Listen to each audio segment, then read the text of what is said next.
Okay, so today we're going to learn about how to synthesize sources. Okay, so when you're synthesizing sources, you're trying to think about how are sources related to each other. Where do they agree? Where do they disagree? How are they related? So what we're going to do is first things first, always save your file. You will get in a lot of trouble if you don't save a file. And you work on it, and then you close it, and you lose your work. So anyway, I'm just going to start as an example by using this page. It's in the opinion pages of the New York Times, and this is the Room for Debate forum. And it's really kind of cool because you can see that there are these different opinions on it, and I'm just going to use this as an example. So I'm only going to use 3 of these, and all 3 of these talk about should authors who are writing about material about Chinese history that the Chinese government doesn't like, and so they end up censoring it, should authors cooperate with that, or should they just say, you know what, no, I'm not going to publish my book in China? So these authors have very different philosophies. So the first one we'll talk about is Rebecca E. Carl. So she talked about a book that she wrote, and I'll start with a paragraph, but a topic sentence that identifies the main idea that you're going to talk about, that unifies all of these. Okay, in terms of whether authors should cooperate with Chinese censors, many authors have differing opinions.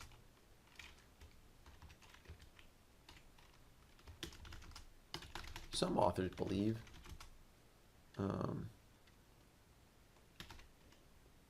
it is better to have something published in China versus having nothing published. Okay, then, after you make a claim like that, just because this is somewhat of a controversial topic, whenever you're dealing with something that's controversial or that's a little bit not clear or it's complex, you should explain yourself more than you think you need to. So after I would say something like this, I would say, in other words,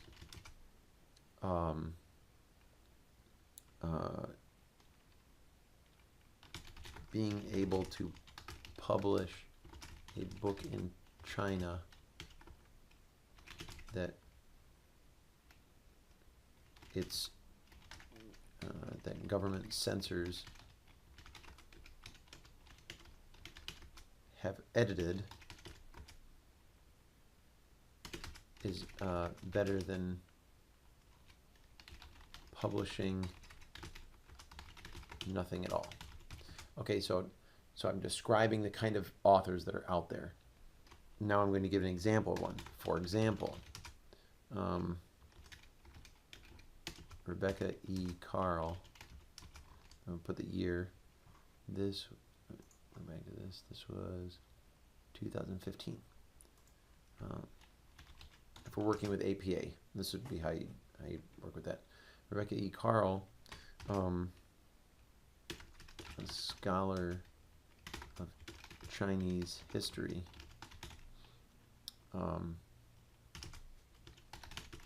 argues that sometimes it is better to cooperate with a censor. And let me go back to this. Maybe find a quotation that kind of. Well, I mean, kind of the big thing is that she says that she doesn't believe that there's a one-size-fits-all.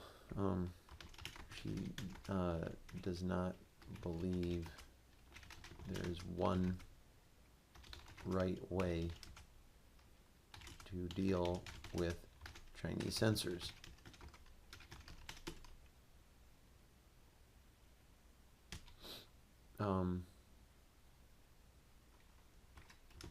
And that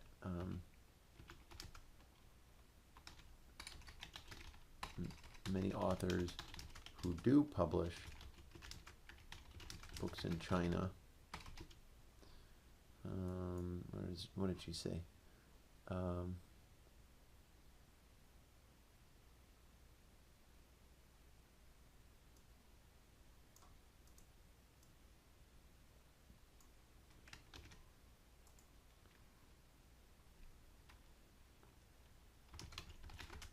Along with those who do not make these decisions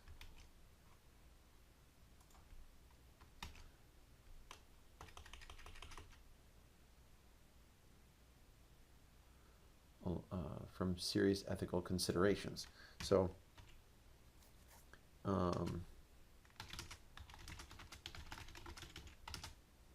she encourages people to debate and evaluate the particular needs of a situation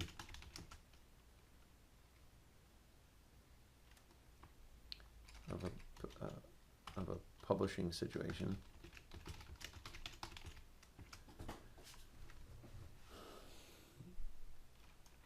She encourages people to debate and evaluate the particular needs of a publishing situation. And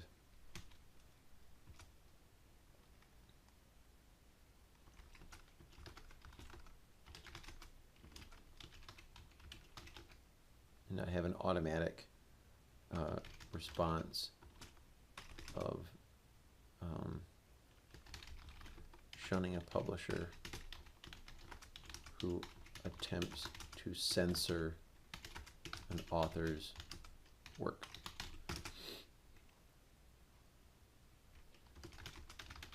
She concludes that, what did she say at the end? Yeah, that she doesn't support censorship, that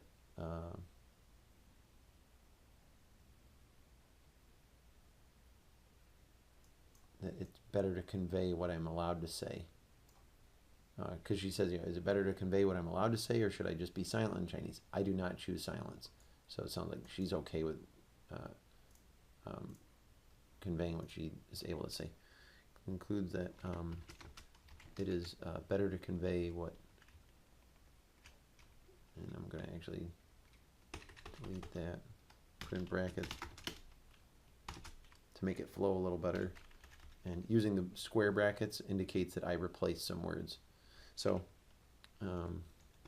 as opposed to not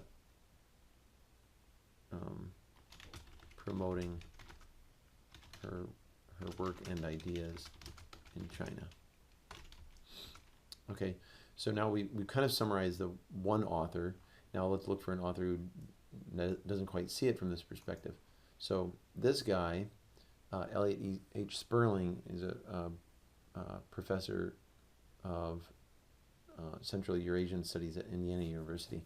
He says that we need solidarity and we should resist China's censors.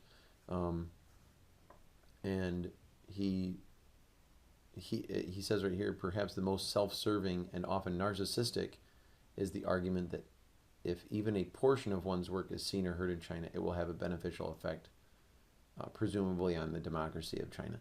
So this sentence right here, he would more than likely, I mean, because we don't know for sure, but he would more than likely say that she was being a little self-serving and saying like, oh, well, of course I have to publish in China because if I don't, then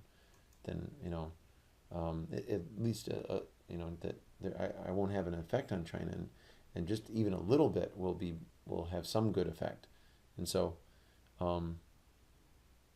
he says that this excuse ignores the possibilities of translating works into Chinese through Taiwan or Hong Kong.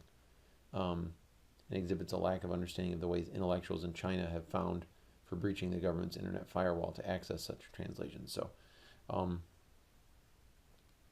anyway, and he also has this discussion about the Chinese scholars in China and how by publishing those things, by agreeing to censorship, we're not standing with those authors who are publishing and being very brave in doing that.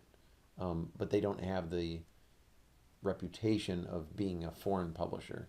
And so here we have foreign publishers who have the reputation, which means they have more bargaining power, and they're just kind of going along with censors because they're like, well, at least a little bit of it gets in there. At least a little bit of my work gets shown in China. So, so then you make a transition sentence to the other author. You'd say, other authors would disagree with this idea, claiming that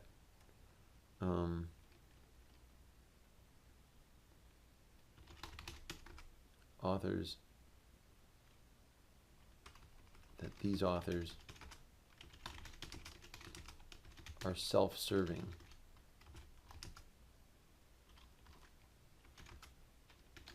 Even goes so far to say is narcissistic.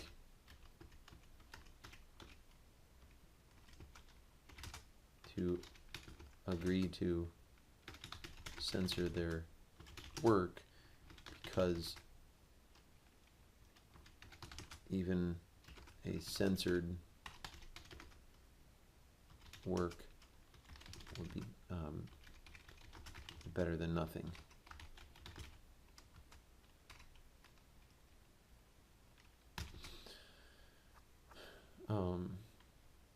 His opinion is that authors should work on other or on different ways of publishing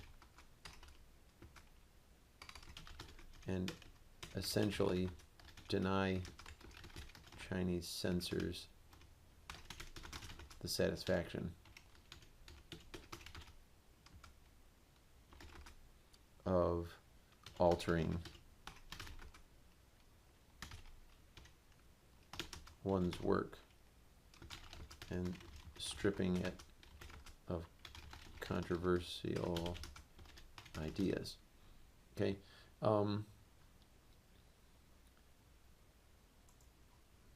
Now this guy is a publisher, and he says, well, you can say whatever you want, but China is a huge market, and if you don't publish in China, you're not going to make very much money. So that's something to think about too. Did I put the author's name? I don't think I did. Elliot H. Sperling.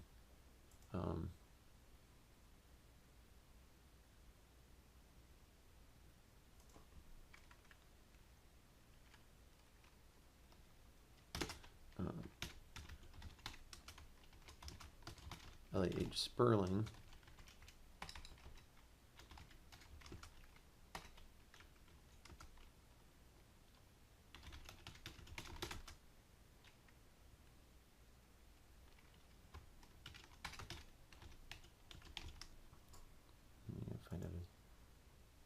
Usually I would say Central Eurasian Studies at Indiana University.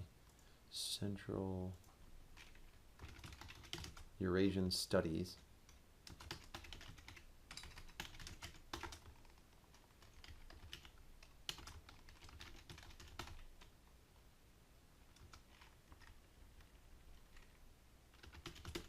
Claims that these authors are self-serving. He even goes so far as to say it is narcissistic to agree to censor their work because even a censored work would be better than nothing. His opinion is that authors should work on different ways of publishing and essentially deny Chinese censors the satisfaction of altering one's work, stripping it of any controversial ideas. So let's take a look back at that publisher guy. And he says,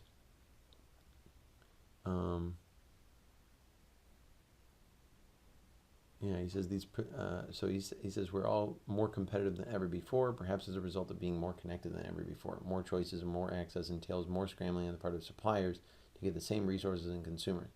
So, so he says right here, despite everyone's best efforts, some books simply can't find their U.S. market. And then the gentle hand of the sub-rights God descends, showering blessings on publisher and author alike. One small rights deal, which for an independent publisher can range anywhere from $2,000 to $20,000, instantly changes the calculus on a book's bottom line. So, essentially, you can make a lot of money by publishing in China. And so then he says, given the above, to cut out a fifth of the world population, one of the fastest growing economies from the potential market for a book is self-defeating. Does that mean the originating author of a book should give up editorial say in the licensing process? Of course not. And presumably the editor offering to purchase language rights to a book is doing so because he or she admires the work in question. Every contract between an originator, publisher, and a licensee includes some clause referring to a faithful translation, which itself, even when the best intentions are involved, is a very subjective criterion. So he's saying, like, even if you've got the best intentions, it's not going to be completely faithfully translated. And he's saying, should you give up being able to publish whatever you want? Well, he says, of course not. But then down here he says censorship, which might be called editing in another context, has to be dealt with on a case-by-case basis. If small changes need to be made to a book to enable its release to a new audience, it seems to me, unless those alterations change the fundamental tenor of a book, publisher and author are well advised to make them. So he says, hey, if it doesn't fundamentally change the book, then just, ride the wave, don't worry about it. So, so this guy, I forgot his name, John Oakes. So John Oakes, publisher John Oakes,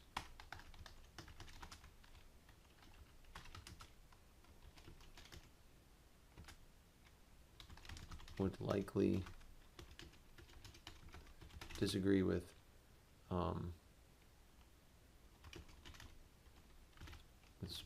Sperling's view.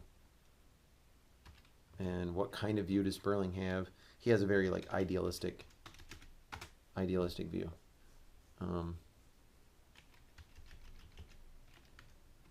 And instead take a more pragmatic view. He concludes that, and then that last line of his is really good. He said, I'll copy this, put quotations around it. If small changes need to be made to a book to enable its release to a new audience, it seems to me, unless these alterations change the fundamental tenor of a book, publisher and author are well advised to make them. So then you have a concluding sentence that that tries to tie in all of the ideas that are in there. So it seems therefore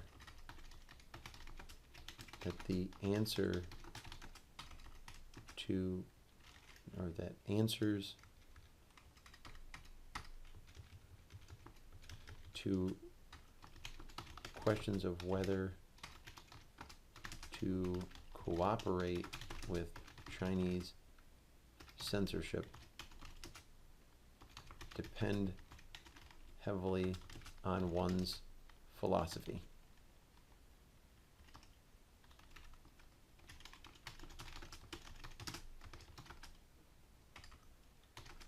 For more pragmatic authors or pragmatic views like Oakes, depends upon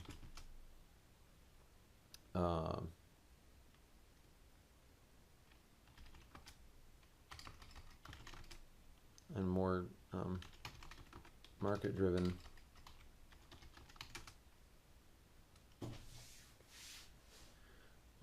things. And then also he says, Yeah, what is it that he said?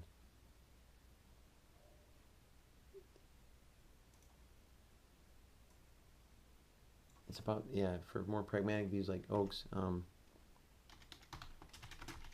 best of translations may not be fully accurate and fall short anyway. So it is better to cooperate and not take the matter so seriously.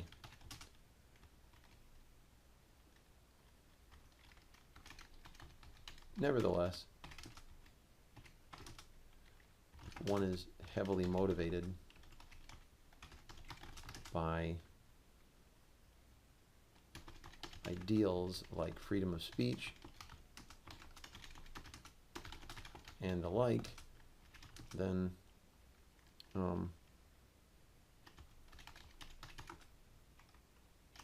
alternate and more subversive paths should be taken.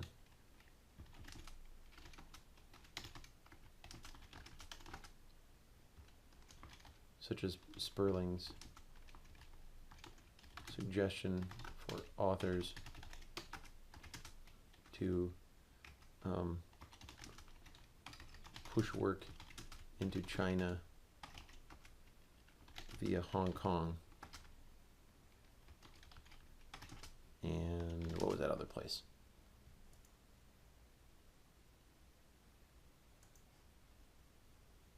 Taiwan.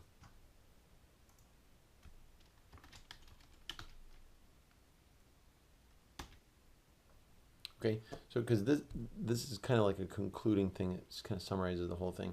Now the trouble is that this ends up being really big. Like if we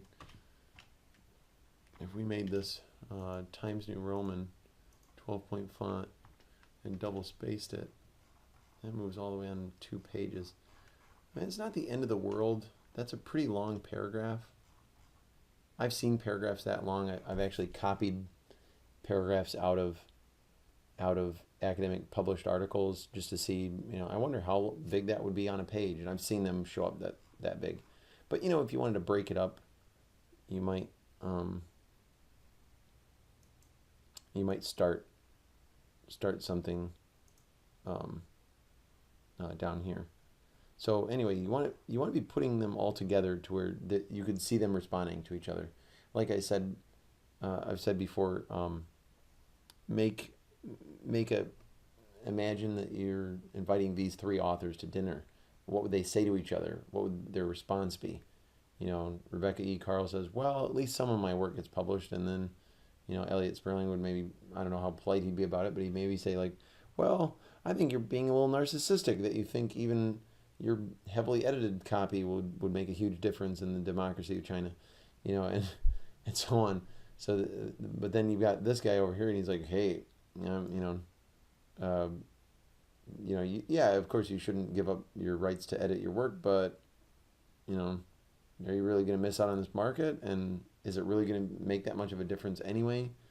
That somebody not edit your work and cut things out of it? The translation's not going to be 100% the way that you want it anyway. So it takes a more like pragmatic approach to the whole thing. So anyway, this is not perfect. I think there's ways we could cut it down and stuff, but you at least see that there's a discussion over this one topic. This whole paragraph is about why and for under what circumstances should you cooperate with Chinese censors, and these authors have very different attitudes.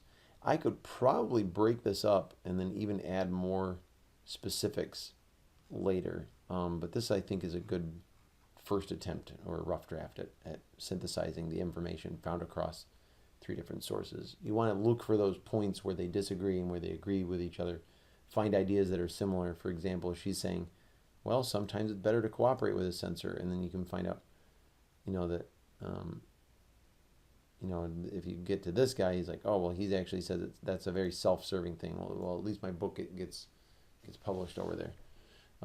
And he thinks it's very self-serving. So anyway, I hope that this makes sense to you, and yeah, good luck writing papers that require you to synthesize sources.